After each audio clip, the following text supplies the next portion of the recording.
नागपूर शहरात पोलीस प्रशासनाच्या सुरक्षा व्यवस्थेवर गंभीर प्रश्नचिन्ह उपस्थित करणारी धक्कादायक घटना समोर आली आहे। जीवघेण्या हल्ल्याप्रकरणी अटक करण्यात आलेल्या कुख्यात हिस्ट्री शीटर पोलीस ठाण्यातील कागदपत्री कारवाई सुरू असतानाच पोलिसांना चकमा देत फरार झाला आहे। या घटनेनंतर संपूर्ण पोलीस यंत्रणा आरोपीच्या शोधासाठी कामाला लागली आहे। नागपूरच्या गिट्टी खदान पोलीस ठाण्याच्या हद्दीतील पंचशील नगर परिसरात कुख्यात हिस्ट्री शीटर आशिष विल्सन याने सनी चंद्रिकापुरी याच्यावर धारदार शस्त्राने जीवघेणा हल्ला केल्याची घटना घडली आहे। या हल्ल्यात सनी चंद्रिकापुरे गंभीर जखमी झाला असून त्याच्यावर रुग्णालयात उपचार सुरू आहेत।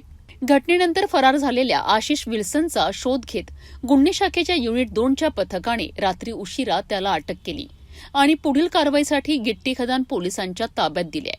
मात्र पोलीस ठाण्यात कागदोपत्री प्रक्रिया सुरू असतानाच आरोपीने पोलिसांना चकमा देत तेथून पलायन केलेत। घटनेची माहिती मिळताच वरिष्ठ अधिकाऱ्यांनी तातडीने परिसरात नाकाबंदी करत सर्च ऑपरेशन सुरू केलेत। शहरातील विविध भागांमध्ये आरोपीचा शोध घेण्यात येत असला तरी अद्याप तो पोलिसांच्या हाती लागलेला नाही। या घटनेमुळे पोलीस ठाण्यातील सुरक्षा व्यवस्थेवर प्रश्नचिन्ह उपस्थित झाले असून आरोपी नेमका कसा फरार झाला याचीही चौकशी सुरू करण्यात आली आहे। पोलिसांच्या ताब्यातील आरोपीस फरार झाल्याने नागपूर पोलीस दलासमोर मोठे आव्हान उभे टाकले आहे। फरार आरोपीचा शोध सुरू असून या प्रकरणातील निष्काळजीपणाचीही चौकशी केली जात आहे।